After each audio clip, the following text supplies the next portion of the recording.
Hey guys, what's going on? And welcome to today's episode of World Schools Debate. I'm your host, Jesse Calvert. I'm your host, Lisa Terranova. Hello, I'm your host, Peter.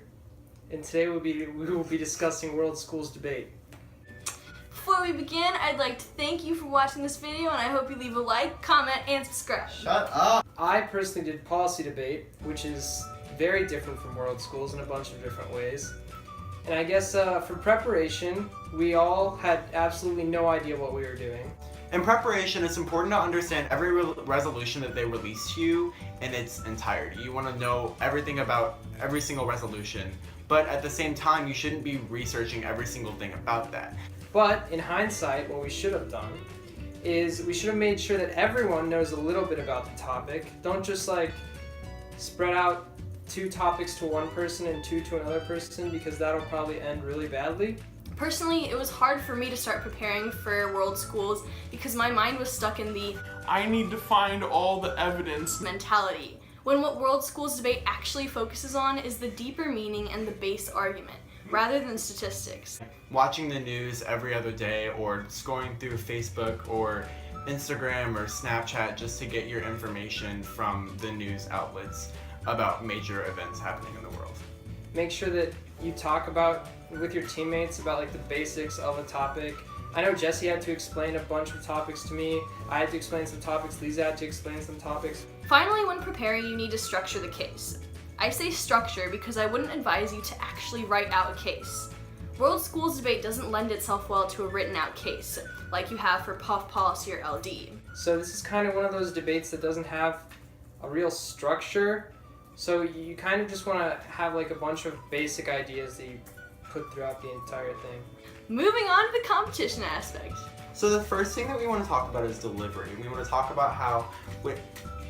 calm down. Competition was incredible and a very, very new experience. So when you're at the tournament and when you're competing, you want to know a lot about the topic because that means that you'll be more passionate about it, and then you'll deliver a lot better. You can have awesome points, but if your speaking is boring or if you aren't passionate, you will not succeed. But even though your delivery has to be on point, you also have to be thinking about how you have to focus on saying the right thing, because content is another huge part of it. That's another 40%. They're just as equal. If you're saying things that are untrue or inaccurate, then the judge is going to know about it. Remember that in World Schools Debate, the judge is seen as a well-educated person. You can try to BS, but they'll call you out on it. During POIs, so these were actually things we had no idea about when we were going into it. Don't all stand up at once, because then who's sitting?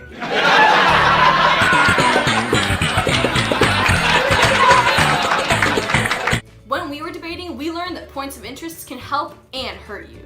Strategically, it helps if you ask them often, standing up to critique your opponents. Make sure you say point of interest when you stand as well, so that you interrupt their flow. However, asking for too many POIs will hurt you if it seems like you're just standing to erupt. Be assertive, but not rude. Kind of, stand up, but don't stand up and yell. We've had that happen. But finally is strategy, and this matters a lot more than you think. Even though it might just be 20%, the strategy... Thanks, Dad. What's up? Hi. How are you? What are you doing? We're making a video. For debate. It's not over.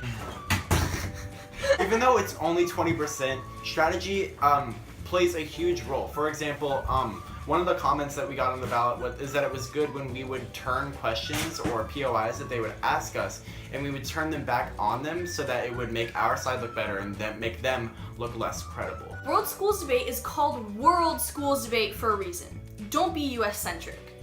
And last but not least, we have our final takeaways. In the aftermath of nationals, I'm kind of realizing that the debate that I was doing for the past 4 years is...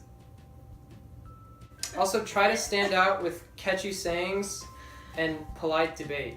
Because this isn't really like a flow debate. This is kind of like a, oh, that team debated better. You kind of have to persuade. That's it.